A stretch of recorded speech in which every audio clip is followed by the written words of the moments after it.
muito antes de as pirâmides do Egito se erguerem, antes que os gregos moldassem suas colunas ou que os romanos traçassem suas estradas de pedra, algo extraordinário floresceu no silêncio fértil de uma terra entre rios. Foi ali que surgiu a primeira grande civilização da humanidade.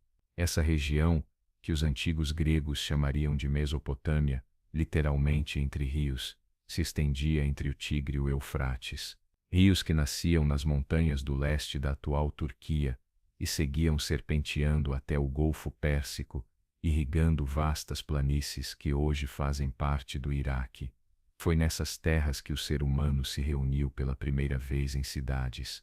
Ali se inventou a escrita, nasceram as leis, e o olhar humano se voltou às estrelas, buscando entender seu lugar no universo. As primeiras formas de vida urbana, as regras da convivência, os gestos que moldam o cotidiano, tudo começou nesse espaço fértil e sagrado. Essa história nos leva a mais de 12.000 anos atrás, quando as primeiras comunidades se fixaram após o fim da última era glacial. Ela atravessa os séculos até o ano 539 antes da nossa era, quando Ciro o Grande conquistou a Babilônia e encerrou um dos capítulos mais antigos da civilização. Foram tempos em que reis ergueram impérios com tijolos de barro e ferramentas de bronze. Escribas deixaram marcas em tábuas de argila com símbolos em forma de cunha. Arquitetos construíram templos que buscavam tocar o céu, e essas palavras, gravadas no barro e depois endurecidas pelo fogo, sobreviveram mais do que muitos monumentos de pedra. A primeira página da história humana começou a ser escrita na chamada Crescente Fértil, quando o gelo recuava e a humanidade aprendia a viver em conjunto. Por volta do 10º milênio antes de Cristo, o clima foi se tornando mais ameno e estável. No sudoeste asiático, grupos de caçadores e coletores que por gerações seguiram os ritmos das estações começaram a notar algo novo. Algumas plantas, como o trigo selvagem e a cevada, cresciam com abundância em certas áreas, e foi aí que aos poucos algumas comunidades decidiram permanecer por mais tempo em um mesmo lugar. As primeiras aldeias eram simples, pequenos conjuntos de cabanas redondas, feitas de barro e cana. Lugares como Tel Morebet ou Abu Huraira, no que hoje é a Síria, nos mostram os primeiros traços de uma vida estável. Ainda caçavam gazelas, ainda colhiam pistaches silvestres, mas já não viviam inteiramente à mercê do tempo.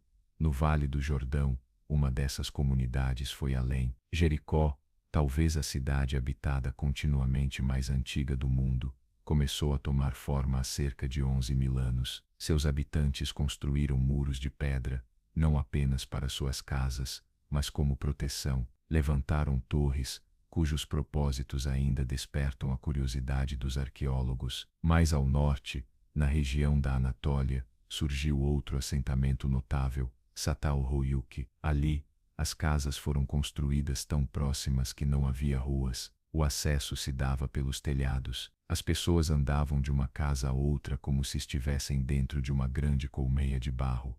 Mas a verdadeira revolução não estava nas paredes nem nas casas, ela acontecia nos campos. Com paciência e um olhar atento, essas primeiras comunidades começaram a domesticar plantas, escolhiam aquelas com grãos maiores, mais fáceis de colher, e com o tempo, o pasto selvagem foi se transformando em trigo cultivado. Assim nasceu, discretamente, a agricultura.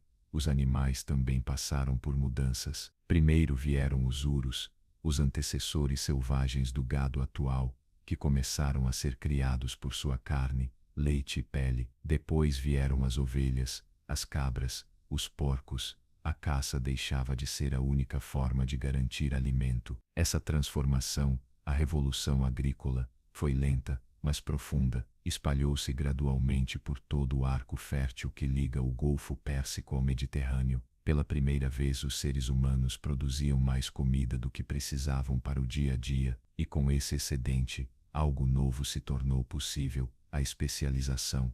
Alguns passaram a fazer cerâmica, outros a fiar, a esculpir, a trocar seus produtos por grãos, e assim nasceu o comércio, e com ele, uma nova forma de sociedade. Durante o 6º milênio antes de Cristo, um invento transformaria ainda mais aquele mundo, a cerâmica cozida. Até então, os recipientes eram feitos de pedra, madeira ou fibras naturais, mas ao queimar a argila, criavam-se vasilhas leves e duráveis. Agora era possível armazenar grãos, transportar água, preservar alimentos por mais tempo. A agricultura se tornava mais eficiente.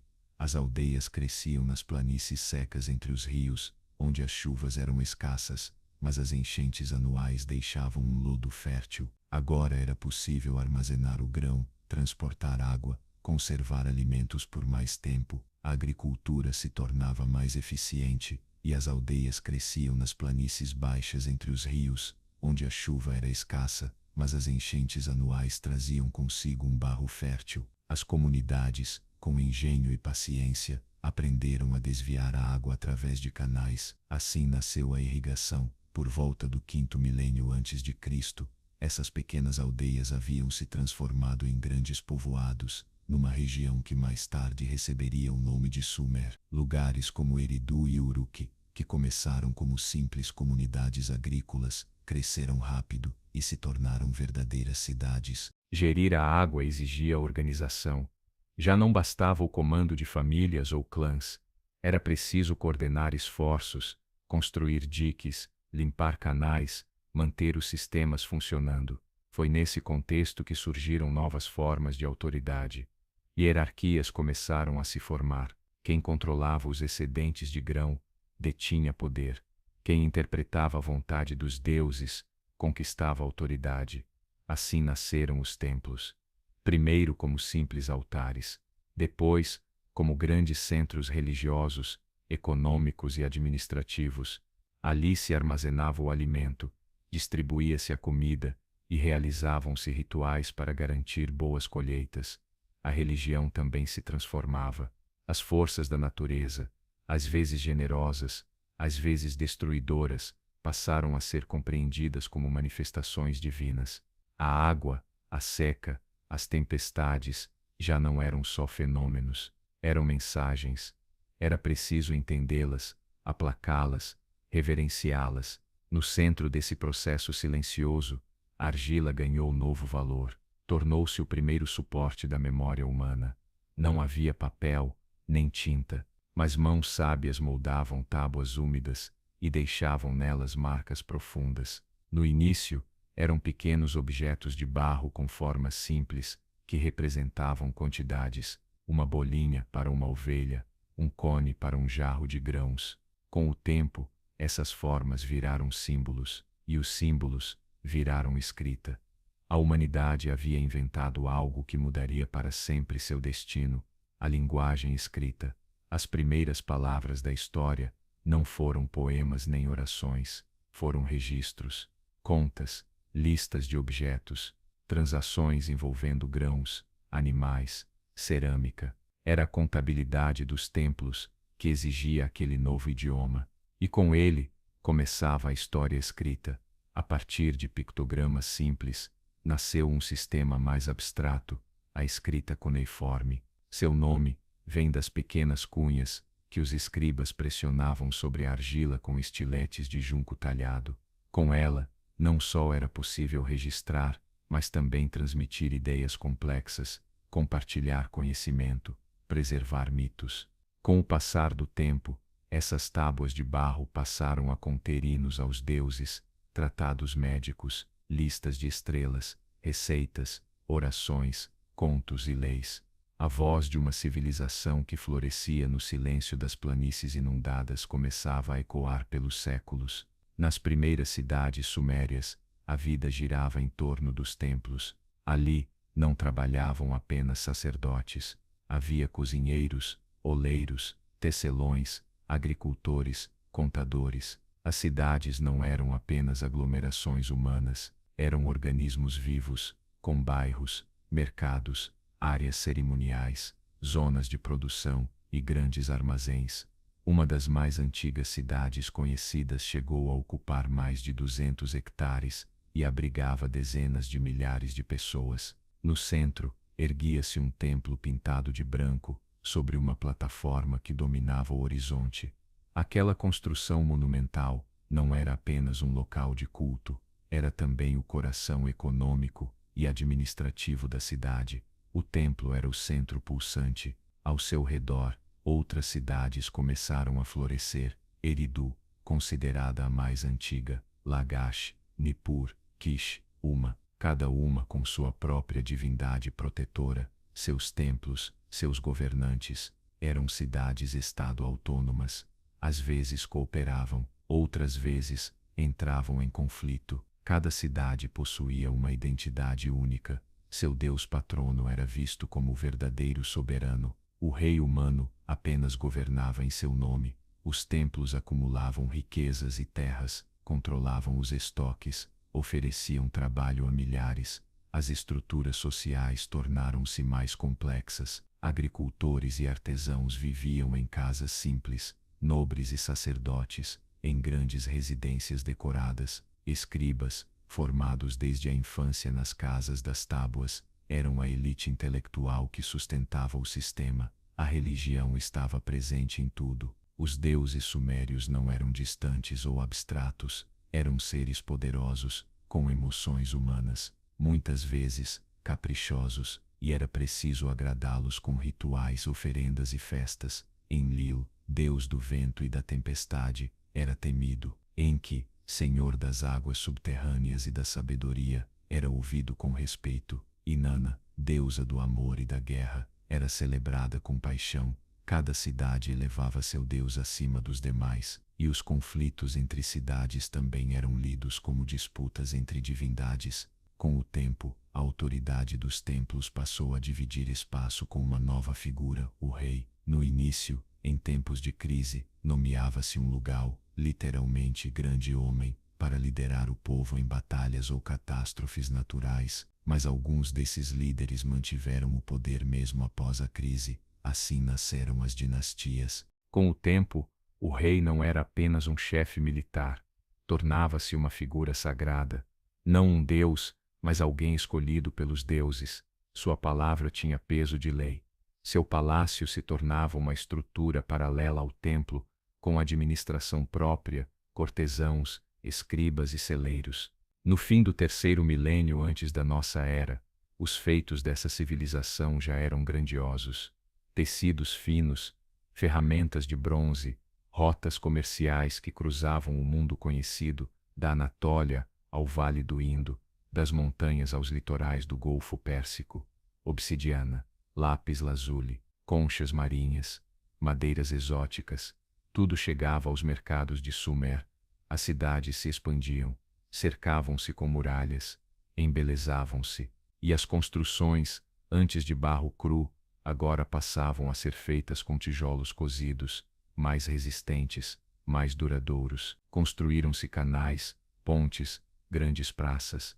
A roda foi aperfeiçoada, não apenas nos carros, mas também no torno do oleiro, o que permitiu produzir cerâmica em série, com grande precisão e beleza. E à medida que os objetos e as estruturas se tornavam mais duradouros, o mesmo acontecia com as ideias.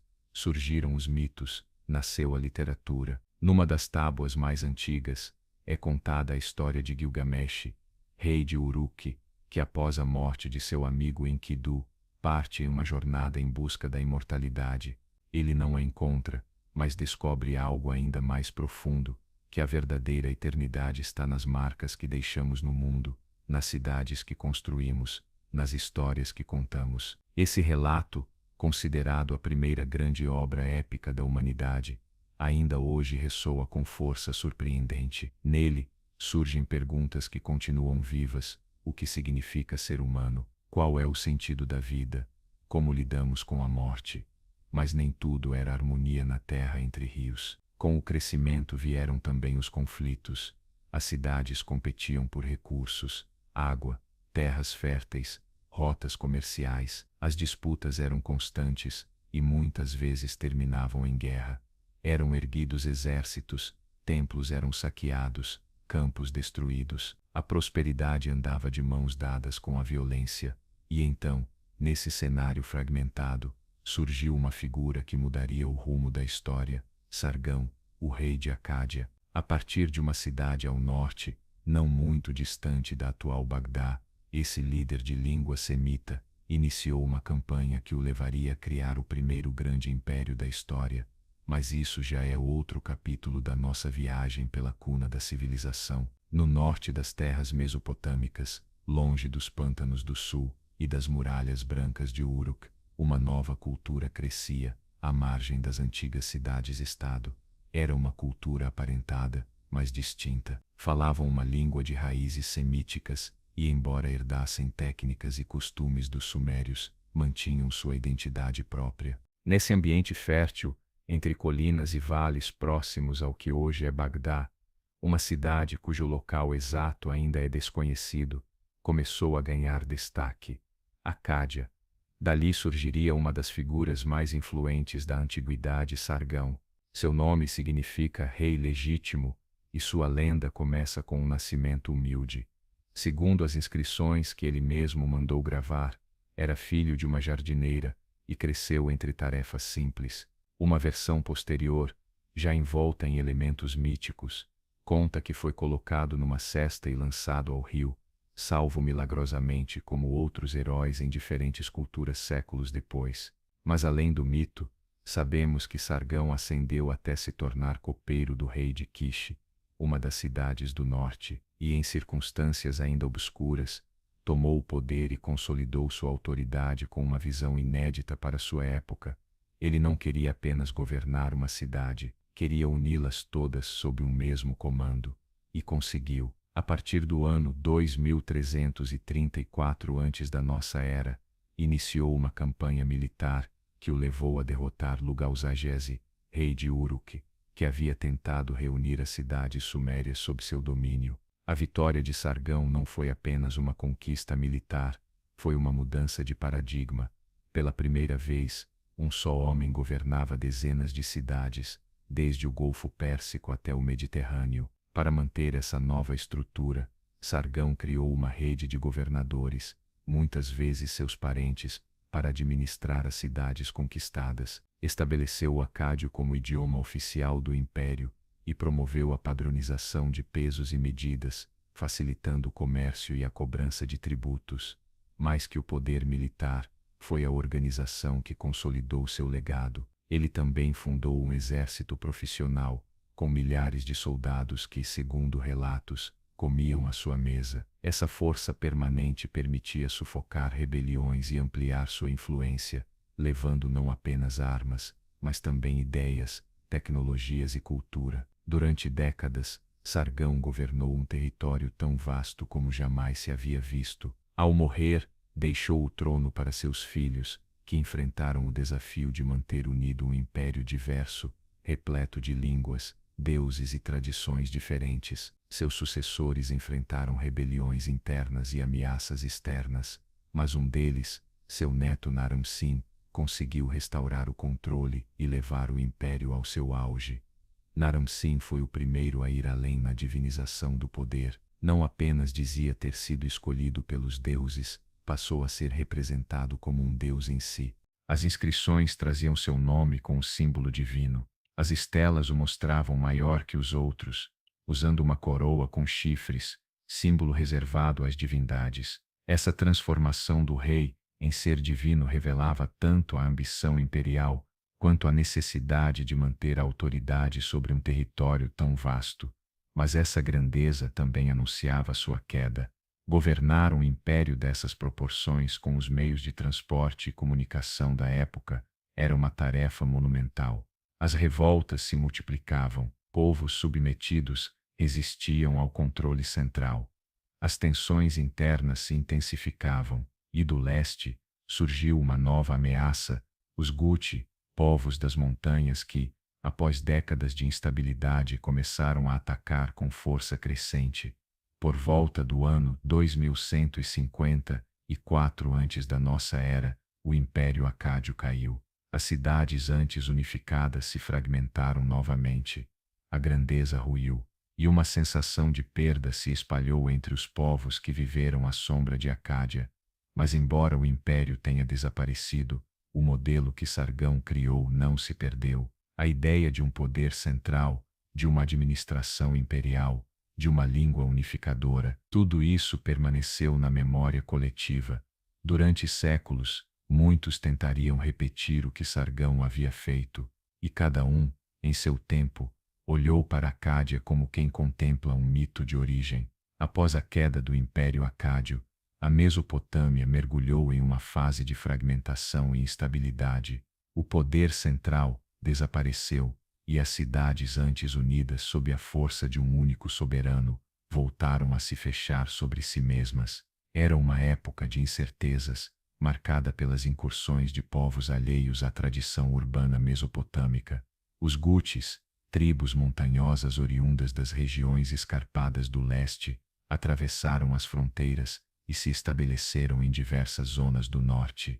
Embora seu domínio tenha sido instável e breve do ponto de vista histórico, deixou uma marca profunda no imaginário coletivo. Os textos da época os retratam como bárbaros, uma horda selvagem incapaz de compreender as complexidades da vida urbana. Diziam que não conheciam o respeito, que não sabiam cultuar os deuses, que eram estranhos à escrita e à justiça. Mas é possível que essa imagem esteja impregnada de viés e propaganda. A verdade é que, mesmo sem terem estabelecido uma administração estruturada como a de Acádia, impuseram sua presença durante várias décadas, alterando o equilíbrio da região. Enquanto isso, no sul, distante do caos e da interferência estrangeira, começava a germinar um renascimento inesperado. As cidades sumérias, herdeiras de uma tradição milenar, voltavam a ganhar força, não pela conquista, mas por meio de um florescimento cultural, religioso e artístico, que resgatava o melhor do passado e o adaptava a um presente transformado. Os historiadores modernos chamam esse período de renascimento neo-sumeriano. Uma das figuras mais notáveis dessa fase foi Gudea, de Lagash. Esse governante não fundou impérios nem liderou exércitos rumo a terras distantes, mas deixou um legado duradouro e visível. Governou com sabedoria, promoveu a paz e se apresentou ao povo como um servidor dos deuses, um construtor e protetor. É comum vê-lo representado em estátuas de diorito, uma pedra dura e rara, trazida de regiões longínquas, com as mãos cruzadas, em gesto de humildade e devoção. Em suas inscrições, não exalta conquistas militares, mas sim obras públicas, templos, canais e justiça. Seus textos revelam uma espiritualidade sensível. Em um deles, relata um sonho no qual o deus Ningirsu lhe ordena construir um templo, indicando os materiais, as proporções e o projeto com detalhes. Mais do que uma história devocional, esse relato testemunha a conexão íntima entre o sagrado e o cotidiano na cultura suméria. O templo não era um espaço isolado, mas o centro pulsante da vida urbana. Ainda assim, o grande motor político do Renascimento não foi Lagash, mas sim Ur, uma cidade mais ao sul, de onde emergiria uma nova dinastia, liderada por Ur-Nammu. Foi ele quem expulsou os Gutis e reunificou grande parte da região. Ao contrário de Sargão, Ur-Nammu não construiu seu poder com a espada, mas com a ordem, a lei e a infraestrutura. Redigiu o primeiro código legal completo do qual se tem registro, anterior até mesmo ao famoso Código de Hammurabi. Nele, estabeleciam-se multas e compensações, protegiam-se viúvas e órfãos, regulamentavam-se o comércio, a propriedade e os atos de violência. A chamada Terceira Dinastia de Ur foi uma era de esplendor. Templos se multiplicaram, e a arquitetura atingiu novos patamares com os zigurates, torres escalonadas que ligavam a terra ao céu. O zigurate de Ur, com suas imensas escadarias e terraços, dominava a paisagem e simbolizava a ponte entre o deus Nana, a lua, e seu povo fiel. O Estado neo-sumeriano funcionava com impressionante eficiência. Governadores locais reportavam-se ao rei. Os recursos eram coletados, armazenados e redistribuídos a partir de centros administrativos. Escribas registravam cada transação, cada carga de grãos, cada animal nascido. Faziam-se censos, planejavam-se colheitas, regulava-se o trabalho. Não era apenas um governo, era uma engrenagem bem ajustada. Durante o reinado de Shude, filho de Ur-Nammu, essa estrutura atingiu seu auge. Shude governou por 48 anos e se apresentava como um rei sábio, veloz na corrida, piedoso nos ritos e justo nas decisões. Conta-se que percorreu mais de 160 quilômetros em um único dia, levando oferendas de templo em templo. Lenda ou não, seu longo reinado consolidou o modelo de administração centralizada e estável. No entanto, como tantas vezes na história da Mesopotâmia, os avanços internos não foram suficientes para proteger o estado das pressões externas. A fronteira oriental, onde se erguem os montes Zagros, jamais foi completamente pacificada. Povos nômades e seminômades, atraídos pela riqueza das cidades, começaram a se infiltrar, a se estabelecer em regiões periféricas e a desafiar o poder central. Ao mesmo tempo, os sistemas de irrigação, que durante séculos sustentaram a agricultura, começaram a mostrar sinais de desgaste. A salinização do solo aumentava a cada ciclo de rega, reduzindo a fertilidade da terra. O clima tornava-se mais instável. Diante desse cenário de tensões, os governadores das províncias mais distantes começaram a agir com crescente autonomia, até que alguns deixaram de reconhecer a autoridade do centro. Por fim, por volta do ano 2004, antes da nossa era, a cidade de Ur foi conquistada por povos oriundos do que hoje é o sudoeste do Irã. Seus templos foram saqueados, seu rei capturado. Assim, encerrava-se uma era brilhante. As tábuas de argila, que sobreviveram, relatam esse fim, com uma serenidade que corta como lâmina, uma voz que não grita, mas revela, com profundidade e dor, a queda de um mundo inteiro. A cidade foi profanada, seus habitantes dispersos, os deuses deixados sem altar e o rio coberto de corpos. E, ainda assim, a cultura que haviam construído não se perdeu.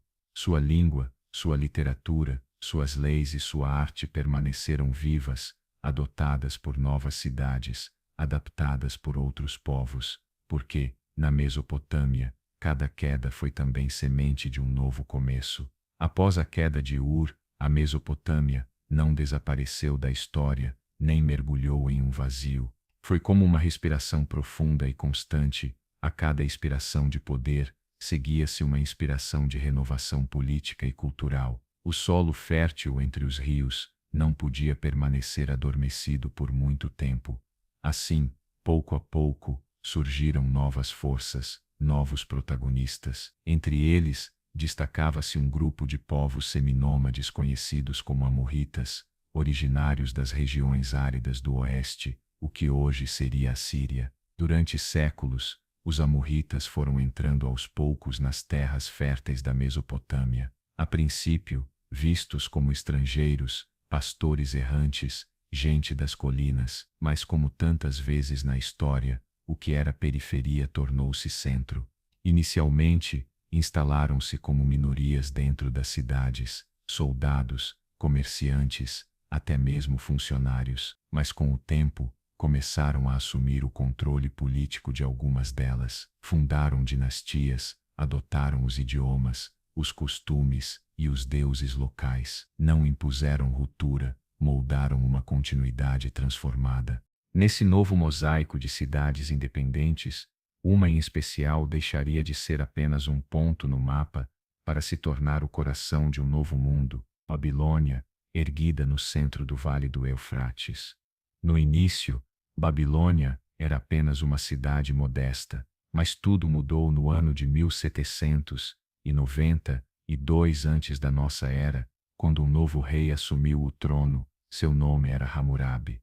Sob seu governo, que durou mais de 40 anos, Babilônia deixou de ser secundária e tornou-se o centro pulsante de uma nova era mesopotâmica. Hammurabi era mais que um guerreiro, era estrategista, administrador, reformador e visionário. Nos primeiros anos de seu reinado, fortaleceu a cidade, ampliou os canais, restaurou templos, fortificou muralhas e consolidou alianças. Soube esperar, soube observar, e quando o momento certo chegou, agiu. Uma a uma, as grandes potências da região caíram sob seu domínio: Uruk, Larsa, Eshnuna, Mari, não apenas por força militar, mas por uma teia de diplomacia, pactos, promessas e estratégia. Hammurabi não destruiu a estrutura urbana da Mesopotâmia, reorganizou-a sob uma nova bandeira, mas seu legado mais duradouro não foi o império, que se fragmentaria rapidamente após sua morte, e sim o seu código legal. O Código de Hammurabi é um dos documentos mais antigos e fascinantes já preservados pela humanidade, gravado em uma estela de mais de 2 metros de altura, coroada com a imagem do rei, recebendo as leis das mãos do deus Shamash.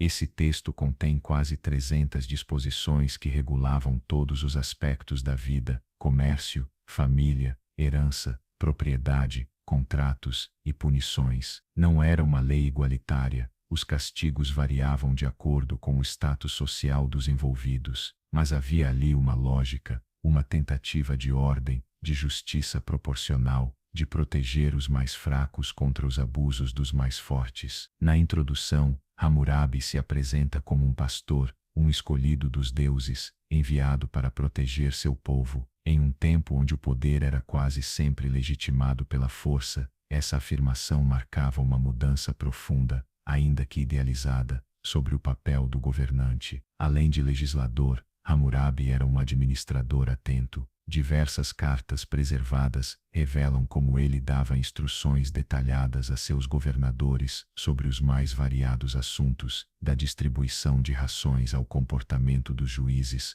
passando pela gestão dos templos. Ele não delegava cegamente, exigia relatórios, punia a corrupção. Seu governo foi uma lição de controle e de burocracia. No campo religioso, Hammurabi elevou Marduk, a divindade local de Babilônia, ao topo do panteão mesopotâmico. Por séculos, deuses como Enlil ou Enki haviam ocupado esse lugar de destaque, mas Hammurabi mudou a narrativa. Em seus textos, Marduk passou a ser o rei dos deuses, criador do universo e defensor da ordem. Assim, unificava não só cidades, mas também crenças, ritos e tradições. A religião, mais uma vez, tornou-se instrumento de coesão política. Sob seu comando, Babilônia floresceu. Suas ruas se enchiam de comerciantes, artesãos, sacerdotes e soldados. Os canais levavam água aos campos, e os mercados transbordavam com produtos vindos de terras distantes da Índia, do Golfo Pérsico, de Anatólia. Era um tempo de esplendor, mas como tantos ciclos anteriores, esse também teve fim. Após a morte de Hammurabi, por volta do ano 1750 antes da nossa era, seus sucessores não conseguiram manter o equilíbrio que ele havia construído. Rebeliões surgiram, novas potências desafiaram Babilônia, e o controle sobre os territórios foi se perdendo. Contudo, a cidade, o símbolo, a ideia de Babilônia, já havia se enraizado profundamente no imaginário mesopotâmico. Durante séculos, mesmo quando o poder real da Babilônia enfraquecia, seu nome ainda evocava respeito. Seu papel como centro cultural, espiritual e simbólico permanecia firme. Não era apenas um reino que havia nascido, era um mito que ganhava forma. Após a fragmentação do Império de Hammurabi, a Babilônia mergulhou em um longo período de instabilidade. O poder central se desfez aos poucos, as cidades se afastaram entre si, e novos inimigos começaram a rondar os limites do mundo mesopotâmico. Não foi uma queda brusca, mas um deslizamento lento, quase invisível, em direção à dispersão da ordem que sustentava a hegemonia babilônica. Durante esses séculos de transição, diversas dinastias tentaram devolver à Babilônia seu antigo esplendor, mas nenhuma conseguiu dominar toda a região por muito tempo. Ainda assim, a cidade seguia viva. As lâmpadas dos templos continuavam acesas. Nas escolas, textos antigos eram copiados. Nas ruas, ecoavam línguas variadas, e mercadorias vindas de terras distantes eram trocadas. A essência da Babilônia, para além do poder militar, sobrevivia em sua cultura. Por volta de 1595 a.C., uma nova ameaça veio do oeste.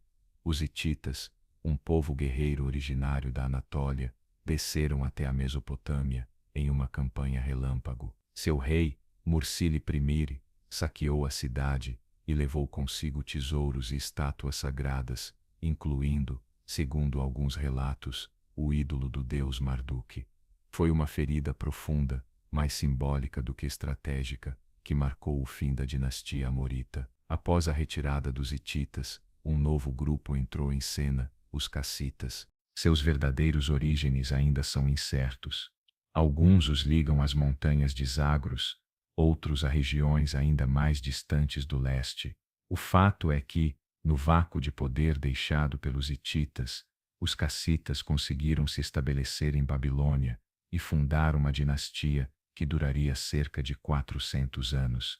Sua chegada foi gradual, não violenta, e uma vez instalados, integraram-se profundamente à tradição mesopotâmica, adotaram a língua acadiana, reconstruíram templos danificados, restauraram festivais religiosos e mostraram grande reverência pelo legado babilônico.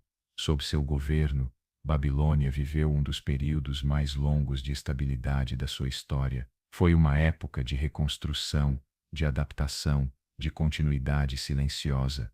Distante das conquistas de Hammurabi, os reis cassitas concentraram-se em fortalecer a administração, reorganizar o território e reativar o comércio. Babilônia voltou a florescer como centro econômico e cultural. Não foi um renascimento grandioso, mas sim um ressurgimento discreto, profundo e sustentado. A cultura alcançou um nível elevado de refinamento. As escolas de escribas, conhecidas como Egal, floresceram. Ali, gerações de jovens aprendiam a ler e escrever em cuneiforme, não apenas em acádio, mas também em sumério, que, embora já não fosse falado, continuava sendo a língua da erudição e dos rituais. Os estudantes copiavam antigos mitos, listas de reis, tratados médicos e textos legais, preservando uma memória histórica de valor incalculável. A astronomia também floresceu. Os sacerdotes astrônomos passaram a observar os céus com crescente precisão, registravam os movimentos dos planetas, as fases da lua, os eclipses. Faziam isso, em parte, por motivos religiosos, na tentativa de interpretar os sinais que os deuses deixavam no firmamento. Mas pouco a pouco, essa observação acumulada deu origem às bases de uma ciência sistemática. Os cassitas também incentivaram as artes. Nesse período, os selos cilíndricos, pequenos cilindros esculpidos usados para estampar imagens sobre argila, atingiram um nível de detalhe extraordinário. Os temas retratados eram diversos: cenas mitológicas, banquetes, procissões rituais. Cada selo era uma obra de arte em miniatura, uma história esculpida na pedra. No plano político, os cassitas seguiram uma linha de atuação relativamente pacífica. Estabeleceram relações diplomáticas com o Egito, Mitanni e o Império Hitita. Cartas encontradas nas ruínas de El Amarna, no Egito, revelam um mundo de reis que se tratavam como iguais, trocavam presentes, uniam suas famílias por meio de casamentos e redigiam mensagens com extremo cuidado. Esse equilíbrio diplomático trouxe uma era de estabilidade regional sem precedentes. Mas, como tudo, essa paz também teve um fim. Por volta do final do século XI a.C., a ordem internacional começou a ruir. O delicado equilíbrio que sustentava as grandes potências do antigo Oriente Próximo desmoronou sob o peso de múltiplas tensões, migrações, mudanças climáticas, conflitos internos. O que se aproximava era uma das crises mais profundas da história antiga, o colapso da Idade do Bronze. Para a Mesopotâmia, o fim da era cassita chegou na forma de invasões. Do leste, povos oriundos do que hoje conhecemos como o sudoeste do Irã lançaram campanhas devastadoras contra a Babilônia. Por volta do ano 1155 a.C., o rei elamita Shutruk-Nakhunti saqueou a cidade, levando não apenas riquezas, mas também símbolos sagrados, como a estela com o código de Hammurabi. Esse ataque não foi apenas uma derrota militar, foi um golpe psicológico. A queda dos cassitas marcou o fim de uma era de continuidade e deu lugar a um tempo mais conturbado, em que o poder mudava de mãos com mais frequência e os conflitos armados se tornaram cada vez mais constantes. e mesmo nesses momentos de crise, a cultura babilônica não se apagou. Persistiu como uma chama acesa, guardada nas profundezas do templo, esperando ser reavivada. Após o colapso da dinastia cassita, a Mesopotâmia entrou em um novo capítulo, um tempo marcado por instabilidade e fragmentação, mas também por tentativas de reconstrução. As cidades-estado, que jamais haviam deixado de ser núcleos culturais e religiosos, começaram a reafirmar sua autonomia. Nesse período de vácuo de poder, uma nova linhagem de reis babilônicos surgiu no sul. A chamada Segunda Dinastia de Izim, nomeada em homenagem à antiga cidade suméria, tentou restaurar a glória perdida da Babilônia, embora nunca tenham alcançado a extensão territorial nem o poder dos cassitas ou de Hammurabi. Seus feitos foram notáveis. Restauraram festivais religiosos, reconstruíram templos abandonados e lançaram campanhas militares para proteger as fronteiras contra os persistentes ataques dos elamitas. Um dos monarcas mais destacados dessa dinastia foi Nabucodonosor Eperenei, que governou por volta do final do século XI a.C. Não deve ser confundido com seu homônimo mais famoso de séculos posteriores, mas seu reinado foi crucial para recuperar o orgulho babilônico. Sob seu comando, organizou-se uma ofensiva contra Elam, cujo desfecho foi uma vitória memorável. Os exércitos babilônicos recuperaram a estela de Marduk, a estátua do deus que havia sido levada como troféu pelos invasores. A retomada de Marduk foi celebrada com enorme júbilo em toda a cidade. Mais do que uma conquista militar, foi uma restauração simbólica do equilíbrio cósmico. O Deus retornava ao seu templo, e com ele, a harmonia entre o divino e o humano. Festivais foram organizados, hinos compostos, e os rituais que conectavam o destino da cidade à vontade dos deuses voltaram a ganhar vida. Durante esse período, a escrita cuneiforme permaneceu como instrumento fundamental do saber, ainda que antiga e complexa, continuava sendo o meio preferido para registrar de tudo: tratados diplomáticos, contratos comerciais, receitas médicas, observações astronômicas e narrativas míticas. Em tabuletas de argila cuidadosamente cozidas, os escribas preservaram um legado intelectuate transmitido ao longo de mais de 2000 anos. A astronomia seguiu evoluindo. Sacerdotes continuaram a observar os céus a partir dos terraços dos templos, registrando fenômenos com uma precisão que ainda hoje nos impressiona: eclipses lunares, conjunções planetárias, aparições de cometas, e faziam isso não apenas por curiosidade científica, mas porque acreditavam firmemente que os deuses se manifestavam através do firmamento. É também nesse período que surge uma mudança perceptível no tom da literatura religiosa. Ao lado de hinos e mitos tradicionais, aparecem textos que refletem sobre o sofrimento, a injustiça e o silêncio dos deuses. Obras como O Justo Sofredor, conhecido por alguns como o Jó babilônico, levantam questões que ecoam em todas as eras. Por que sofrem os inocentes? Por que os deuses parecem punir aqueles que os veneram? Essas inquietações revelam um pensamento maduro, introspectivo e profundamente humano. Enquanto isso, ao norte da Mesopotâmia, um novo poder começava a tomar forma.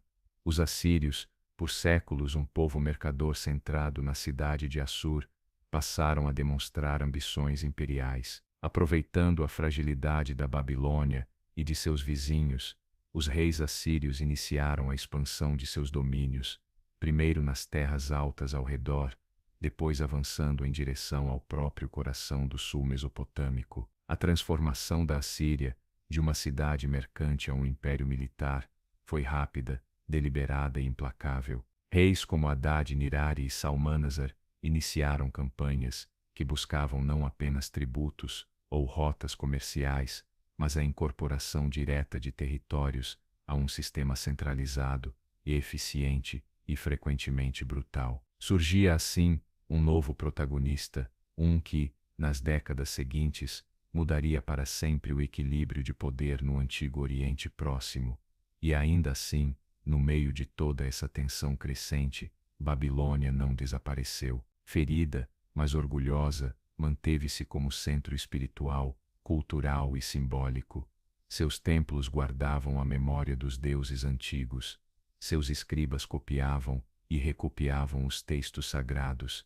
Seu povo olhava para o passado com reverência e para o futuro com esperança silenciosa. O mundo mesopotâmico estava mudando, novos impérios nasciam, novas ameaças se desenhavam no horizonte, mas nas margens do Eufrates, à sombra dos antigos zigurates, ainda pulsava uma promessa ancestral, a de que o conhecimento, a fé e a memória são forças que podem resistir até mesmo à fúria do tempo.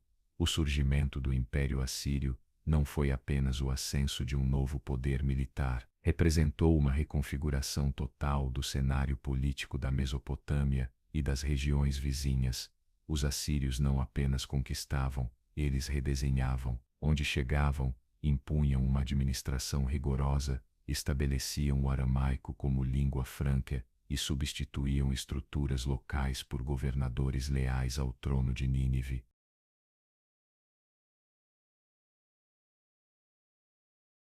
Seu modelo era claro, controle absoluto desde o centro, sem espaço para ambiguidade.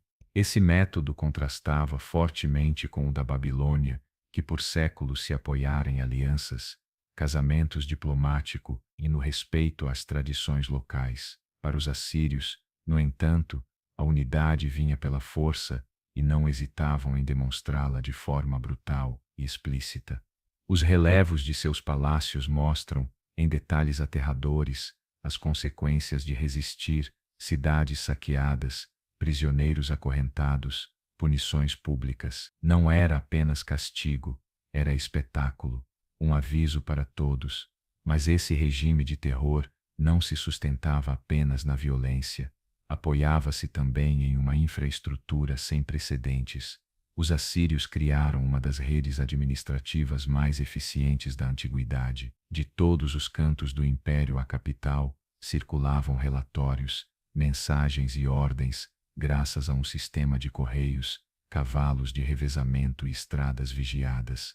Em questão de poucos dias, uma decisão do rei podia ser executada a centenas de quilômetros de distância. Enquanto isso, nos templos de Babilônia, os sacerdotes continuavam celebrando os ritos antigos, o calendário sagrado, as festas sazonais, os cânticos aos deuses. Tudo seguia como se nada houvesse mudado, pois, de certa forma, para os babilônios, o tempo era cíclico. Os impérios podiam ascender e cair, mas os astros continuavam seu curso. Marduk ainda presidia o destino do mundo, e Babilônia, mesmo subjugada, ainda se via como o centro espiritual do universo. As tensões entre Assíria e Babilônia, embora frequentes, nem sempre eram abertas. Muitas vezes, os reis assírios demonstravam deferência pelas tradições babilônicas. Alguns chegavam a ser coroados reis da Babilônia sob nomes distintos, adotando os rituais e cerimônias do trono do sul. Essa dualidade revelava uma verdade desconfortável para os conquistadores. Apesar do poderio militar, a legitimidade cultural ainda residia nas velhas cidades do sul. E, no entanto, as faíscas da rebelião nunca se apagaram por completo. Babilônia, orgulhosa e indomável, protagonizou vários levantes durante o domínio assírio. Alguns foram sufocados rapidamente, outros, como o liderado por um sacerdote chamado Marduk-Aplaidina, chegaram a ameaçar a própria capital do império. Esses episódios revelavam uma fissura profunda. Um império pode dominar os corpos, mas não conquista tão facilmente as almas. Nesse tempo, a produção cultural também ganhou nova vitalidade. Os antigos textos sumérios e acádios não eram apenas copiados, eram reinterpretados, comentados, adaptados aos novos tempos. Escolas de escribas mantinham viva a tradição, ensinando às novas gerações os complexos sinais cuneiformes, as fórmulas legais, os encantamentos mágicos e os tratados médicos.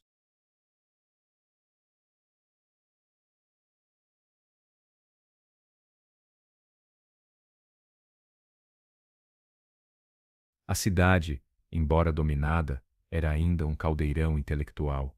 A astronomia, em especial, atingiu novos níveis de sofisticação. Os astrônomos babilônicos registravam com impressionante precisão os movimentos dos planetas, estabeleciam ciclos, previam eclipses, tudo isso ainda inserido em uma visão religiosa do cosmos, mas já adquirindo um caráter quase empírico, quase científico. Séculos depois, esses dados seriam aproveitados por astrônomos gregos e árabes, numa cadeia de conhecimento que atravessaria milênios. No plano social, a população de Babilônia vivia em um equilíbrio frágil. A maioria era formada por agricultores e artesãos, que dependiam dos canais para irrigar seus campos e dos templos para organizar a vida comunitária. Os comerciantes mantinham redes que alcançavam o Golfo Pérsico, o Levante e as terras altas do Irã. Mesmo sob domínio assírio, Babilônia permanecia um elo essencial na economia do Antigo Oriente, mas a pressão constante dos impostos, as requisições de produtos e de mão de obra pelo governo imperia, e os conflitos armados recorrentes iam lentamente corroendo a vitalidade da região. À medida que os séculos passavam, a tensão acumulada tornava-se insustentável. O esplendor de Babilônia ainda brilhava, mas seus dias como centro independente de poder estavam contados. E enquanto isso, no alto das plataformas escalonadas dos zigurates, os sacerdotes continuavam a observar o céu, à espera de sinais, buscando nas estrelas a promessa de uma mudança. Pois em Mesopotâmia, mesmo nos momentos mais sombrios, nunca desapareceu a crença de que o destino podia mudar, de que os deuses, em sua misteriosa justiça, um dia devolveriam a Babilônia seu lugar entre as estrelas. Após séculos de domínio e resistência, o equilíbrio entre as antigas cidades mesopotâmicas voltava a se inclinar. No horizonte, uma nova potência emergia com força avassaladora, o Império Neobabilônico. Esse renascimento não foi apenas uma restauração política, mas um esforço real para recuperar a alma de uma civilização que se recusava a desaparecer. A ascensão de Nabopolassar, um líder de origem caldeia, marcou o início dessa nova era. Com uma visão clara e uma determinação firme, ele conseguiu reunir os babilônios descontentes, formar alianças decisivas, especialmente com os medos, e enfrentar um império assírio poderoso, porém vacilante. A queda de Nínive, no ano 612 a.C., após um cerco devastador, não representou apenas o fim de uma era, foi o começo de outra. Babilônia, a cidade eterna, voltava a ser o coração da Mesopotâmia. Com Nabucodonosor II, filho de Nabopolassar, o esplendor de Babilônia atingiria seu ponto mais alto. Seu reinado, que durou mais de 4 décadas, foi um dos mais influentes da antiguidade. Ele não apenas consolidou as fronteiras do novo império por meio de campanhas militares decisivas, como também transformou a cidade em um símbolo quase mítico de poder, beleza e sabedoria. As muralhas que cercavam Babilônia sob seu comando eram tão colossais que as crônicas diziam que vários carros podiam circular por elas lado a lado sem se tocar. Essas fortificações não apenas protegiam a cidade, eram uma declaração de sua grandeza. Dentro dos muros, ruas largas e bem planejadas conectavam templos, palácios, jardins e bairros, onde conviviam comerciantes, escribas, artesãos, sacerdotes e nobres. O templo de Marduk, deus padroeiro da cidade, foi ampliado e embelezado até se tornar um verdadeiro centro religioso, político e astronômico. Em seu interior, abrigavam-se não apenas estátuas sagradas, mas também tabuletas de argila, com séculos de sabedoria, hinos, rituais, tratados científicos e registros celestes. Em Babilônia, ciência e espiritualidade não eram opostos, mas sim partes de uma mesma busca, entender a ordem do universo. Entre as construções mais impressionantes daquele tempo, estava o zigurate de Etemenanque,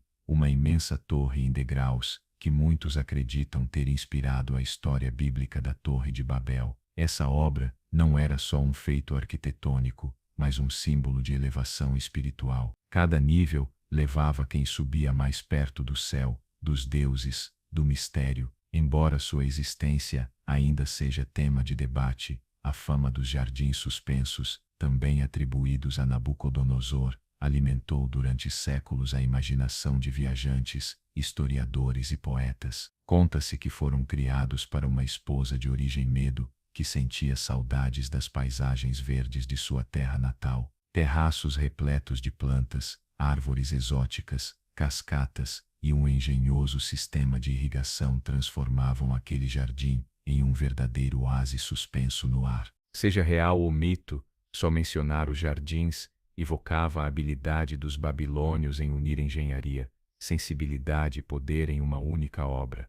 Além da arquitetura e da religião, o Império Neobabilônico era também um centro econômico pulsante.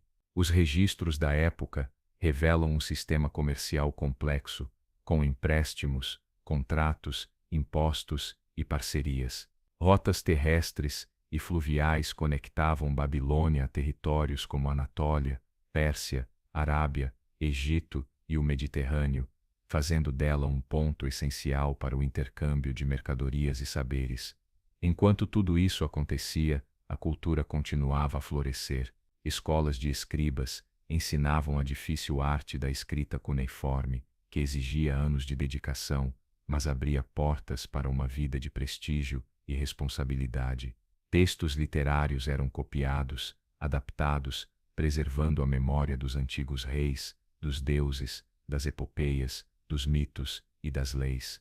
Esse renascimento cultural era, consciente ou não, uma forma de resistir ao esquecimento. Em uma região tantas vezes conquistada, devastada e reconstruída, o povo babilônico parecia entender que o verdadeiro poder não está só nas armas ou na riqueza, mas na capacidade de manter viva a identidade. Por meio dos templos, das palavras escritas, dos observatórios e das festas religiosas, eles teciam uma ponte entre o passado glorioso e o presente turbulento. Mas como em todos os ciclos da história mesopotâmica, o esplendor não duraria para sempre. Enquanto Babilônia vivia um de seus momentos mais brilhantes, no leste os persas começavam a crescer sob o comando de um homem que mudaria para sempre o destino da região, Ciro, o Grande. Assim, enquanto os templos ainda ecoavam os cantos a Marduk e as estrelas, continuavam sendo observadas das altas varandas, uma nova transformação se aproximava. Mais uma vez os destinos de deuses, homens e reis se cruzariam naquela vasta planície entre rios. Nos últimos anos do Império Neobabilônico, a estabilidade que antes o definia começava a ruir por dentro. A morte de Nabucodonosor II deixou um vazio difícil de preencher. Seu filho, Amel-Marduk, conhecido por algumas fontes como Ival-Merodach, não possuía nem o carisma, nem a habilidade administrativa do pai. Seu curto reinado expôs a fragilidade de um sistema muito centralizado em um único grande rei. Logo, o poder passou a ser disputado. Os anos seguintes foram marcados por uma sucessão de governantes cujo acesso ao trono parecia mais fruto de intrigas palacianas do que de méritos claros. Entre eles, uma figura intrigante que fascina historiadores e teólogos, Nabonido. Seu reinado é lembrado não por conquistas militares ou arquitetônicas, mas pelo comportamento político e religioso incomum. Nabonido desafiou tradições profundas ao promover o culto ao deus lunar Sin, acima do todo-poderoso Marduk, protetor de Babilônia. Esse ato foi visto por muitos como uma heresia e um risco para o equilíbrio cósmico, pois o bem-estar do império estava ligado ao favor divino. Excluir Marduk dos rituais principais, especialmente do importante festival de Akitu, foi considerado não apenas uma ofensa aos deuses, mas uma ameaça à continuidade da ordem universal. Mais estranho ainda foi seu longo afastamento do trono. Durante quase uma década, Nabonido viveu na cidade oásis de Taima, no norte da Arábia. Os motivos ainda são debatidos: questões religiosas, doença, tensões internas. De qualquer forma, esse retiro deixou seu jovem filho, Belshazar, como regente em Babilônia, uma situação atípica que agravou ainda mais a instabilidade. Enquanto isso, nas montanhas do Irã, uma nova força crescia rápida e determinada. Ciro Piro, conhecido como Ciro, o Grande, liderava a unificação dos povos persas e medos, tornando-se um dos conquistadores mais importantes da história. Seu método era diferente. Combinava habilidade militar com respeito pelas culturas conquistadas, conquistando aliados onde outros só encontravam resistência. Quando os exércitos persas chegaram às fronteiras do Império Babilônico, no ano 539 AC, não encontraram uma nação forte e unida, mas um território dividido, com suas elites em conflito e seu povo desiludido. Algumas fortalezas ofereceram resistência, mas muitas outras se renderam sem luta, talvez esperando uma mudança de liderança que trouxesse de volta o equilíbrio perdido. A tomada de Babilônia, um dos eventos mais simbólicos da antiguidade, não foi uma batalha épica, mas sim uma operação cuidadosamente planejada. As crônicas babilônicas e os relatos persas concordam que a cidade foi conquistada sem derramamento significativo de sangue. Disse que os engenheiros de Ciro desviaram o curso do rio Eufrates, permitindo que seu exército entrasse por canais e portas mal defendidas. A imagem de uma cidade conquistada sem violência, preservada em sua totalidade, contrastava fortemente com as quedas sangrentas de Nínive e Assur. Ciro entrou em Babilônia, não como um conquistador, mas como um restaurador. Foi recebido como um libertador, não só pelos sacerdotes de Marduk, que o viam como um rei justo que traria de volta o equilíbrio religioso, mas também por muitos cidadãos que desejavam uma nova era de ordem. Nas inscrições de Ciro, especialmente no famoso cilindro que leva seu nome, ele se apresenta como escolhido por Marduk para restaurar a ordem divina e libertar os povos oprimidos. Um de seus atos mais celebrados foi permitir que os judeus exilados retornassem a Jerusalém para reconstruir seu templo, um gesto que lhe garantiu um lugar especial na memória coletiva desse povo, e até o título de ungido do Senhor nos textos bíblicos. Com essa mudança de poder, começava uma nova etapa na história da Mesopotâmia. Babilônia, embora já não fosse a capital de um império independente, manteria sua importância como centro administrativo, cultural e religioso dentro do vasto império persa. Seus templos continuaram ativos, seus escribas seguiram registrando eventos, e sua população preservou muitas tradições. No entanto, a alma do antigo império, a aspiração de autodeterminação mesopotâmica, havia finalmente se dissolvido, e embora a cidade brilhasse ainda por séculos sob outros domínios, o tempo em que Babilônia ditava o rumo da história havia chegado ao fim. Após a conquista por Ciro, a região entrou em uma nova era sob o domínio persa. Embora já não fosse o centro do poder autônomo, sua relevância não desapareceu. Pelo contrário, a antiga Babilônia encontrou nova vida como uma província estratégica dentro de uma estrutura imperial que ia do mar Egeu ao rio Indo. Esse novo arranjo não buscava apagar as culturas locais, mas integrá-las de forma flexível e eficaz. Os persas, especialmente os reis da dinastia Aquimênida, souberam aproveitar o talento dos povos submetidos em Mesopotâmia, incorporando os sábios babilônios na administração, na astronomia, na engenharia hidráulica e na organização agrícola. Babilônia continuou a ser um centro econômico vital. Suas terras férteis garantiam produção constante, e sua localização estratégica facilitava o comércio com regiões distantes, como o Egito, Anatólia e o subcontinente indiano. No campo religioso, os Aquimênidas adotaram uma política de respeito e continuidade. Os templos mesopotâmicos seguiram funcionando, e os sacerdotes mantiveram seus rituais. Festivais tradicionais como o Akito voltaram a ser celebrados com apoio imperial, numa tentativa consciente de projetar uma imagem de legitimidade e restauração. Os reis persas eram vistos como sucessores dos antigos monarcas e até participavam simbolicamente em cerimônias locais, reforçando seus laços com o passado glorioso da região.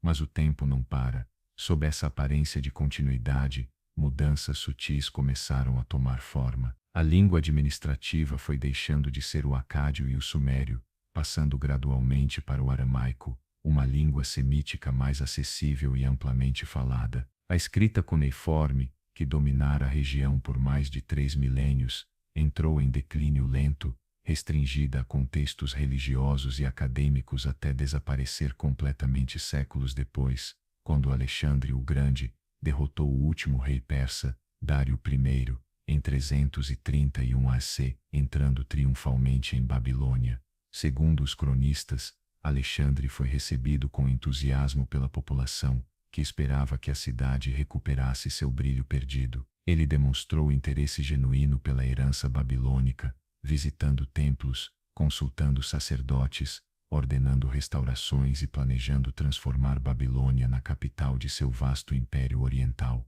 Mas esses planos não se concretizaram. Em 323 AC, no mesmo palácio de Nabucodonosor, o jovem conquistador morreu repentinamente, aos 32 anos. Sua morte deixou um vácuo de poder que desencadeou um complexo conflito entre seus generais, os Diádocos. O controle da Mesopotâmia ficou com Seleuco I, fundador do Império Seleucida, inaugurando um novo capítulo, o período helenístico. Ao contrário dos persas, os gregos viam Babilônia com uma mistura de fascínio e superioridade. Embora respeitassem sua antiguidade, promoveram ativamente a helenização cultural e política. Fundaram novas cidades com traçados urbanos gregos, como ruas em grade, ágoras, teatros e ginásios. A mais notável delas foi Seleucia do Tigre, cerca de 90 quilômetros ao norte de Babilônia, que rapidamente atraiu comerciantes,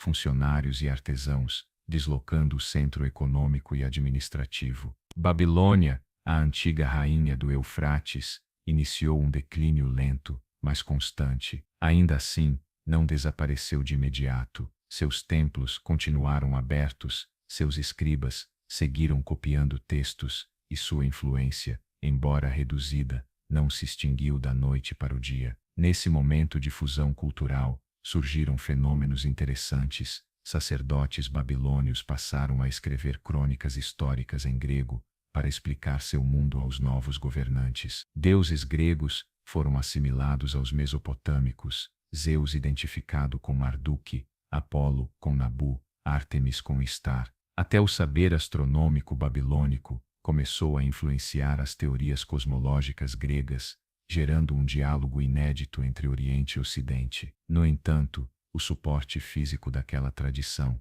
a escrita cuneiforme, continuava a definhar.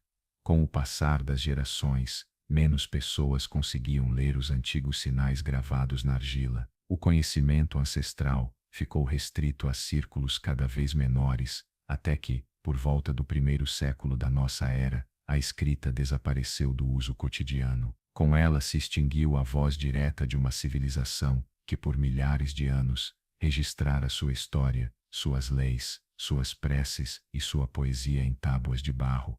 Mas o mundo seguia seu curso. Depois dos Seleucidas, vieram os partos, depois os sassânidas, e depois os muçulmanos. Cada civilização trouxe sua visão, sua língua, sua religião, mas o solo sob seus pés ainda era o de Suméria, Acádia, Babilônia. E embora os nomes mudassem e os deuses fossem outros, a essência da Mesopotâmia seguia fluindo, silenciosa, como um rio subterrâneo. Sob o domínio dos partos, e depois dos sassânidas, Mesopotâmia passou por uma transformação progressiva, cultural e política. Já não era mais o berço do poder imperial, nem o epicentro das inovações religiosas ou científicas, mas continuava sendo um território crucial, disputado e valioso. Sua geografia fértil, banhada pelos rios Tigre e Eufrates, permanecia fonte fundamental de riqueza agrícola, e suas cidades, embora em decadência,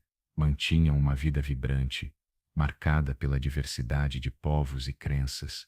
A chegada dos partos, no século II a.C., um povo com raízes iranianas originário das estepes da Ásia Central, trouxe mudanças na forma de governar. Ao contrário dos gregos, cuja administração era mais centralizada e focada na helenização, os partos adotaram uma estratégia mais descentralizada e tolerante. Permitiam que as cidades mantivessem suas estruturas locais, que os templos funcionassem com relativa autonomia e que as línguas tradicionais convivessem com o grego e o aramaico, que já se tornara a língua franca do oeste asiático. Nesse período, alguns antigos centros mesopotâmicos como Uruk, Nippur e Bórsipa mantiveram certa vitalidade, embora claramente eclipsados por novas metrópoles como Seleucia do Tigre ou Ctesifonte, que surgiram como as capitais administrativa e cultural do novo poder parto. Nessas cidades, respirava-se uma mistura surpreendente.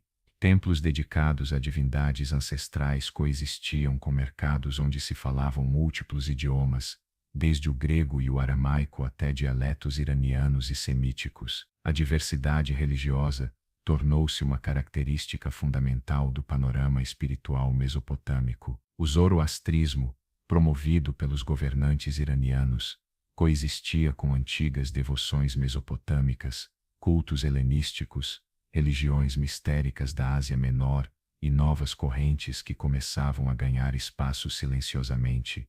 O judaísmo, por exemplo, floresceu em cidades como Nejardeia e Sura, onde comunidades judaicas, descendentes dos exilados que não retornaram a Jerusalém, desenvolveram intensas tradições intelectuais que, séculos depois, dariam origem ao Talmud da Babilônia, um dos pilares do pensamento judaico. Também nessa época, começaram a tomar forma outras correntes espirituais, como o maniqueísmo, uma religião dualista nascida nessa encruzilhada cultural, que pregava uma luta eterna entre luz e trevas. Paralelamente, o cristianismo oriental, especialmente em sua vertente nestoriana, fincou raízes na Mesopotâmia, estabelecendo igrejas, escolas teológicas e redes de influência que chegariam até a Índia e a China. Esse mosaico religioso e cultural era sem precedentes, conferindo à região uma riqueza espiritual profunda, embora também frágil. A escrita cuneiforme, símbolo da antiga Mesopotâmia, já havia desaparecido quase por completo. A última tabuinha datada com precisão é do ano 75 DC. A partir daí, textos religiosos, científicos e administrativos passaram a ser escritos em alfabeto aramaico ou grego. Embora os antigos templos ainda funcionassem, seu poder e prestígio haviam diminuído consideravelmente. A memória viva da Suméria, Acádia e Babilônia se esvaía, levando consigo a conexão direta com aquele passado glorioso. Mas a terra seguia fértil, os canais continuavam a irrigar os campos, e a sabedoria acumulada ao longo dos séculos ainda influenciava formas de organização, sistemas de contabilidade, rituais e até a maneira de olhar para o céu. A astronomia mesopotâmica, por exemplo, já transformada em uma ciência matemática, foi uma das poucas tradições que conseguiram perdurar além da queda das civilizações originais. Muitos dos princípios usados pelos astrônomos gregos e até pelos primeiros cientistas islâmicos têm suas raízes em observações feitas a partir dos zigurates babilônicos, centenas ou milhares de anos antes. Nesse contexto de constante transformação, chegou o ano 224 DC, quando os Sassânidas, uma nova dinastia persa, derrubaram o poder parto e estabeleceram um império mais centralizado, ideológico e agressivo em sua política religiosa. Diferente dos partos, os Sassânidas promoveram o zoroastrismo como religião oficial, construindo templos de fogo e, em certos momentos, perseguindo comunidades consideradas heréticas ou estrangeiras, como cristãos e maniqueus. Mesmo assim, Mesopotâmia não perdeu sua importância. Ctesifonte, a capital sassânida situada às margens do Tigre, tornou-se uma das maiores e mais esplêndidas cidades do mundo antigo. Seu palácio, com o imenso arco de tijolos conhecido como Tak Kasra, impressionava tanto pelo tamanho quanto pela engenharia. Essa cidade, cheia de jardins, bazares e bibliotecas, concentrava não apenas o poder administrativo do império, mas também uma vida intelectual e artística notável. Nas margens desse esplendor, porém, os últimos vestígios do antigo mundo mesopotâmico começavam a se apagar. Os sacerdotes dos templos ancestrais já eram figuras marginais, suas práticas cada vez mais arcaicas, seus saberes transmitidos em círculos cada vez menores e isolados. A cada geração, uma parte do passado se perdia irremediavelmente, e ainda assim, como um eco persistente, A herança da Mesopotâmia continuava presente nos canais que irrigavam as terras, nos traços das cidades, na forma de medir o tempo, nas estrelas observadas do alto de uma torre. Mesmo que ninguém mais escrevesse em cuneiforme ou invocasse em Lilo ou Atar, o espírito daquela civilização seguia vivo, como uma corrente subterrânea que flui silenciosamente sob as camadas do tempo. À medida que o Império Sassânida consolidava seu poder na região, o cenário cultural e político da Mesopotâmia tornava-se cada vez mais complexo. A região vivia uma tensão constante entre seu passado glorioso e as demandas de um presente dominado por novas estruturas de poder. A antiga Babilônia, que um dia fora o coração pulsante da civilização humana, não passava de uma sombra de si mesma. Suas ruas, antes cheias de peregrinos, mercadores e sábios, agora permaneciam silenciosas, seus templos, parcialmente destruídos, seus jardins devorados pelo tempo. Porém, nem tudo era decadência. Nas sombras das ruínas, novos saberes floresciam.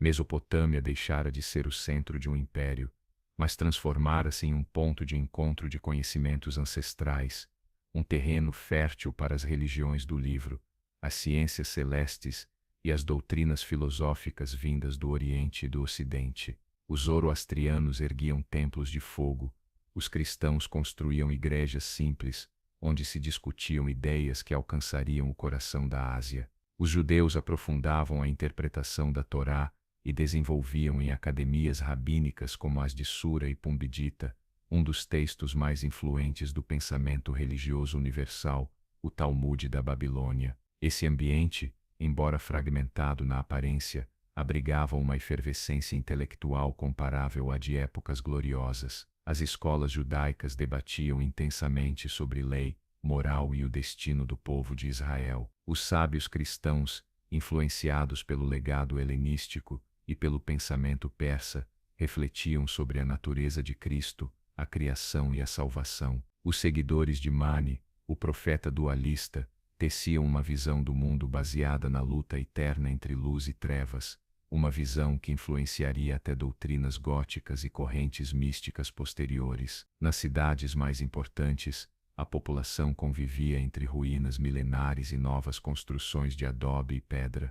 Ctesifonte, com seu imenso arco e salões imperiais, erguia-se como símbolo da majestade sassânida, mas em seus becos, falavam-se aramaico, grego, persa e até dialetos semíticos antigos, que ainda guardavam expressões de tempos remotos. Essa cidade, situada junto às ruínas de Seleucia, era uma mistura de tempos e culturas, um lugar onde os ecos de Hammurabi se misturavam aos decretos dos reis sassânidas. Nas áreas rurais, as práticas agrícolas continuavam a depender dos antigos sistemas de irrigação, inventados milhares de anos antes. Os camponeses cultivavam trigo, cevada, tâmaras e linho, usando canais construídos nos tempos sumérios, apenas pouco renovados. As ferramentas, embora melhoradas, mantinham formas herdadas. As estações ainda eram marcadas pela observação dos astros, cujas trajetórias eram interpretadas pelos herdeiros dos antigos sacerdotes astrônomos.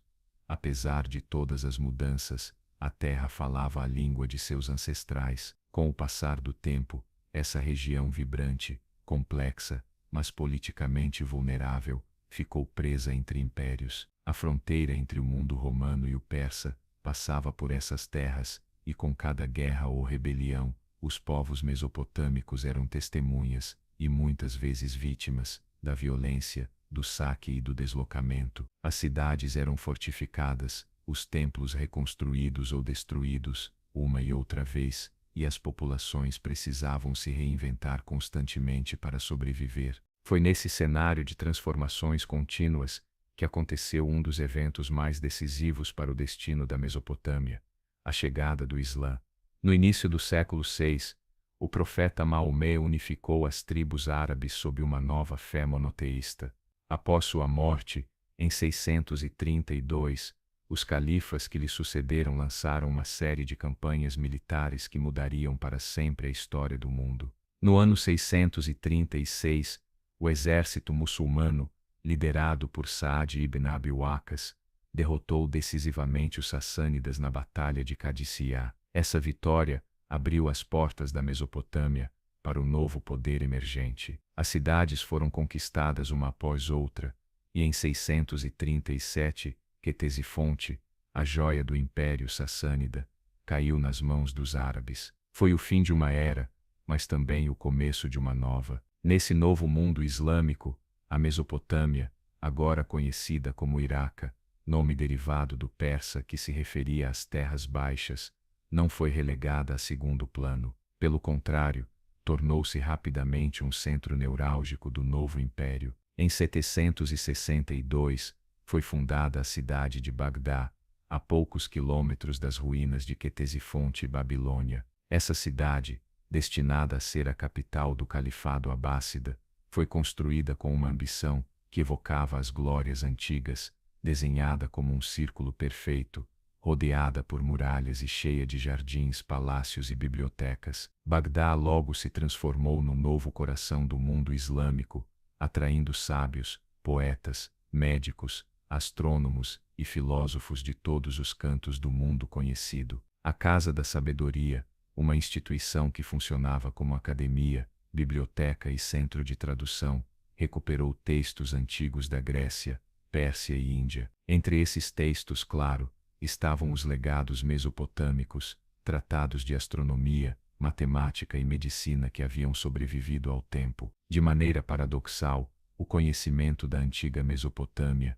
encontrou uma nova vida sob a bandeira do Islã, não como uma mera lembrança do passado, mas como uma base viva sobre a qual um novo mundo se construía. As ideias que nasceram às margens dos rios Tigre e Eufrates voltaram a fluir, agora transformadas pelas veias de uma civilização que se expandia da Península Arábica até os confins do mundo conhecido. A fundação de Bagdá não foi apenas um gesto político ou estratégico, foi em muitos sentidos a expressão material de uma ambição civilizatória, a de construir um centro de conhecimento, comércio e poder que rivalizasse com as grandes cidades da antiguidade. Às margens do Tigre, a cidade tornou-se um fervilhante ponto de encontro de ideias, um espaço onde culturas distintas falavam diferentes línguas, mas compartilhavam a mesma sede por saber. Durante os séculos 7, 8 e 9, Bagdá floresceu como o epicentro do saber no mundo islâmico. Nas suas ruas e madraças, a matemática e a astronomia se desenvolviam com um rigor e uma profundidade inéditos. O legado mesopotâmico, presente na precisão astronômica e no desejo de classificar o conhecimento, continuava vivo no método e na curiosidade desses novos sábios. O sistema sexagesimal dos antigos sumérios, por exemplo, seguia sendo utilizado nos cálculos astronômicos e na medição do tempo, enquanto os mapas do céu traçados pelos babilônios serviam de base para novas observações. A tradução dos textos antigos, uma das tarefas principais da Casa da Sabedoria, não era apenas preservar o passado, mas dialogar com ele. Obras de medicina, filosofia, geometria e alquimia eram recuperadas, traduzidas para o árabe e ampliadas com comentários e experimentos. O que os povos da antiga Mesopotâmia haviam começado séculos antes agora se fundia às ideias de Aristóteles, Galeno, Hipócrates e outros pensadores do mundo greco-romano. Dessa sinergia nasceu um corpo de conhecimento que influenciaria decisivamente a Europa durante o Renascimento. Mas a glória de Bagdá, assim como a de suas predecessoras Uruk, Babilônia ou Nínive, não era eterna. Ao longo dos séculos, a cidade enfrentaria cercos, saques e períodos de decadência. Mesmo nos seus momentos mais sombrios, a memória da antiga Mesopotâmia persistia. Os sábios do Islã sabiam que caminhavam sobre terras milenares. Alguns textos árabes mencionavam Babilônia como uma cidade antiga que rivalizara com o Egito, e as lendas sobre reis antigos, torres que tocavam o céu e jardins suspensos, alimentavam a imaginação popular. Enquanto isso, nas margens do relato oficial, pequenas comunidades continuavam a transmitir fragmentos de um passado ainda mais remoto. Sacerdotes cristãos do Oriente mantinham cópias de antigos textos siríacos, que falavam de sabedoria ancestral. Os judeus babilônios, organizados em academias e sinagogas, discutiam leis, histórias e visões apocalípticas ambientadas nas planícies de Sinar, onde uma vez florescera seu povo. Até alguns camponeses afastados do burburinho das cidades continuavam cultivando a terra com técnicas herdadas de gerações anteriores, sem saber que seus métodos eram o eco silencioso de uma civilização pioneira. Nos séculos seguintes, a região hoje chamada Iraque passaria por inúmeras transformações, invasões mongóis, lutas internas, domínio otomano e, mais tarde, intervenções coloniais. Cada novo ciclo de conquista deixava sua marca na terra, enterrando camadas de história sob os escombros das próximas. Mas a Mesopotâmia, em sua essência, jamais desapareceu completamente. No subsolo, dormiam as tabuletas de argila, os muros dos templos, as esculturas desgastadas pelo tempo, esperando para ser redescobertas. E essa redescoberta começou no século XIX, quando arqueólogos europeus iniciaram escavações nos antigos Tel, colinas artificiais que se elevam sobre as planícies iraquianas. Com pás, pincéis e muito assombro, começaram a trazer à luz um mundo esquecido. Em Ur, Kish, Lagash, Babilônia, a cada camada de terra e entulho, emergia uma história nova e, ao mesmo tempo, milenar. As tabuletas cuneiformes contavam aos milhares as vozes dos antigos mesopotâmicos, relatos de comércio, rituais, disputas legais, cânticos aos deuses, hinos, receitas médicas e observações astronômicas. Esse processo de recuperação foi lento e complexo, exigindo não só a tradução dos sinais, mas a reconstrução de mundos. Compreender que por trás daquelas cunhas gravadas na argila existia uma forma inteira de ver a vida, uma cosmovisão tão rica quanto a nossa. Foi então que o mundo moderno compreendeu que a Mesopotâmia não foi apenas mais um canto esquecido do passado, mas sim uma das verdadeiras raízes da civilização, uma matriz de ideias, tecnologias e símbolos que viajaram pelo tempo, mudaram, se adaptaram e ainda hoje fazem parte do nosso cotidiano mais presente. A redescoberta da Mesopotâmia, nos tempos modernos, não transformou apenas o campo da arqueologia, mas abalou as bases da história ocidental. Até então, muitas narrativas sobre a origem da civilização estavam centradas exclusivamente no Egito, Grécia ou Roma. Contudo, as escavações nas planícies entre o Tigre e o Eufrates revelaram algo revolucionário. Antes das pirâmides, antes de Atenas, já existiam cidades organizadas, templos colossais, sistemas legais e formas complexas de escrita em Sumer e Akkad. A emoção com que os primeiros arqueólogos britânicos e franceses descobriam cada tabuinha, cada muro de adobe, cada selo cilíndrico, era comparável à sensação de abrir um baú selado por milênios. E não era só emoção, havia também perplexidade. Como poderia uma civilização tão avançada ter sido esquecida por tanto tempo? Como se apagou da memória coletiva a existência de reinos inteiros como Akkad e Uruk, que floresceram 1000 anos antes da fundação de Roma? O deciframento da escrita cuneiforme foi uma das grandes epopeias intelectuais do século XIX. Através de comparações entre inscrições em vários idiomas, como as da famosa inscrição de Beistum, os linguistas abriram caminho, pouco a pouco, para a compreensão dessa antiga escrita. E o que encontraram nesses textos superou todas as expectativas. Epopeias como a de Gilgamesh, códigos de leis como o de Hammurabi, tratados médicos, catálogos de estrelas, hinos religiosos e até exercícios escolares escritos por aprendizes de escriba. Cada tabuinha era um fragmento de memória. Algumas estavam quebradas, outras incompletas, muitas monótonas para o olhar moderno, mas todas carregavam o eco do pensamento humano mais antigo. Não se tratava apenas de resgatar fatos, datas ou nomes, mas de recuperar a experiência humana em sua forma mais original, escutar novamente as vozes de quem viveu há mais de 5.000 anos.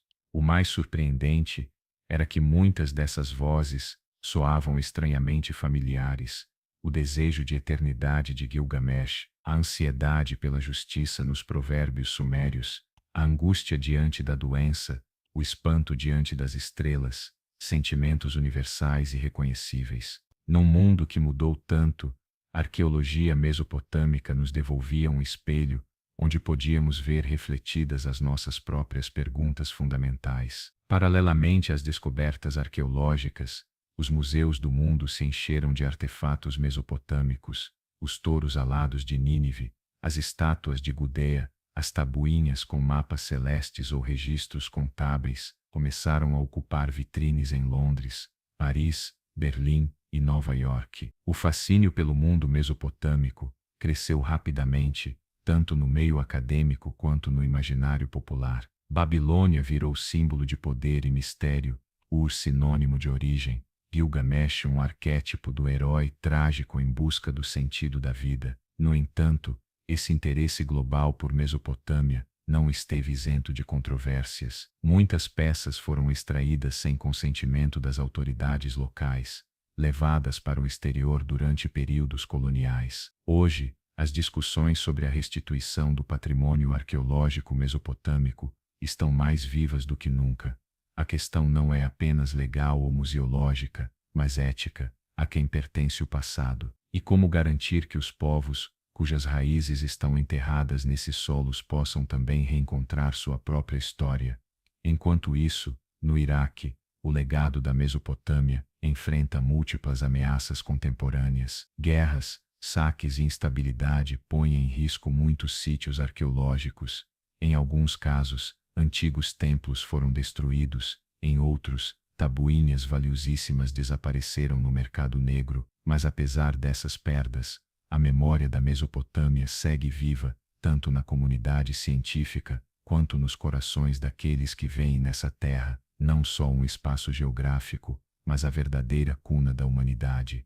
Porque a história da Mesopotâmia, no fundo, não é uma história morta, é uma corrente que continua a fluir sob a superfície, em cada cidade moderna que se ergue sobre suas ruínas, em cada palavra que pronunciamos sem saber sua origem, em cada ideia sobre lei, escrita, calendário ou justiça, há um pedaço daquela civilização que ainda pulsa. Num mundo em constante mudança, lembrar os começos não é um exercício de nostalgia, mas uma forma de reencontrar o que nos faz humanos. A história da Mesopotâmia não terminou com uma catástrofe ou um ato final cheio de glória ou ruína.